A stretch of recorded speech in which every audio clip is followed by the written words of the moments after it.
Eto yung natutunan ko sa first workshop namin. Hindi naman ito yung unang pagkakataon na makapagturo ako. Kaya lang kadalasan kasi sa mga natuturuan ko, yung mga business to business na demo, ay marurunong na talaga yung mga gumagawa. So, tuturo ko na lang sa kanila yung way. Pero dun sa mga galawan, yung mga basic, alam na nila kasi mga baker na nga din sila.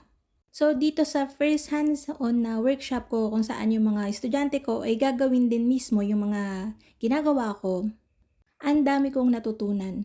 Number one na dun, yung napakarami naming line up.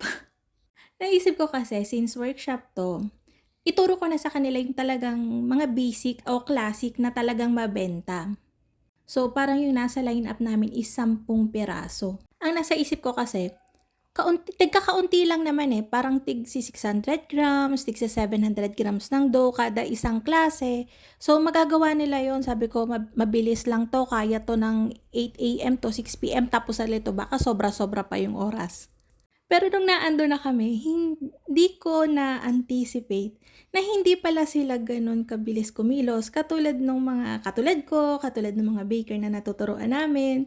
So sabi ko, ay nako, nung mga nasa kalahatian na kami, sabi ko kukulangin na kami ng oras. Tapos isa pang bumagabag sa akin doon. Parang mga 2:00 o mga 3:00 na ng hapon, kita ko na talaga doon sa mga estudyante yung sobrang pagod. As in, pagod na sila. Tinatanong ko sila kung okey pa po ba, kaya pa? So, sabi nila kaya pa naman. Sabi ko masaya pa po ba? Masaya pa naman daw sila. So, pero nakikita ko sa nila na pagod na talaga. So, yun yung na-realize ko na ibagay dun sa workshop yung dami nung line up, tas yung oras, kung gaano kadami ituturo. Dun kasi sa workshop na 'to, tinuruan ko sila kung paano magkwenta ng baker's percentage, tapos kung paano mag-costing, na-absorb nila talaga yun. Yun yung unang-una. Sinabi ko lang sa kanila kung ilang kilo lang yung titimplahin, sila na ang nagkwenta nun, sila na ang nag-mise en place, sila na talaga yung nagtimpla.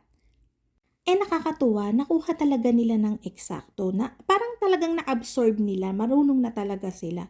Kaya yun nakaka-proud lang. Kaya lang nga nung patapusan na, nung kinahapunan na, kitang-kita ko na talaga yung pagod. So, siguro yun yung babaguhin ko. Pinaliwanag ko naman sa kanila na ito po yung una nating workshop, so kayo yung para magiging test rat ko. Tawan-tawa naman sila, and talagang na-appreciate ko kasi ang lalayo. Meron pa yung buong pamilya nila, mula Davao Occidental, talagang biniyahe nila, nag-eroplano sila. Meron pa ngang register nun from Leyte pa, from Mindanao, kaya lang hindi na nga lang pumasok kasi talagang nag-strict ako na 12 lang yung papasok na estudyante. Kaya gusto ko sana sulit na sulit. Kung baga, talagang yung isang puntahan nila, marami na silang matutunan. Kasi yun naman talaga yung purpose nun, yung makapagturo talaga. Kaya lang nga, katulad nitong pork floss, since hindi na aabutin ng oras, sabi ko, yung ensaymada nyo po, hatiin nyo na lang, yun na lang yung gagawin nating pork floss. Pero yung nasa lineup namin, yung ganito talaga. So, hindi na kami nagtimpla nung pahuli pa, pero nagawa naman namin halos lahat. Ang dami kong natutunan sa workshop na to. Kaya yun yung i-apply ko sa mga susunod pa, kung sakaling may susunod pa. Pagka mga libre yung oras ko, doon ako mag-i-schedule. Ang dami-dami nagme-message sa akin, paki-wait lang po. Katulad nito, sobrang busy lang talaga. May katatapos lang po akong order from Ginyangan. Tapos ito lang, hinabol ko lang talaga to para mapagbigyan yung customer. So yun lang, sana nagustuhan niyo ating video for today. Magkita-kita tayong muli. Ito pong mali ang lutong tinapay. Bye-bye!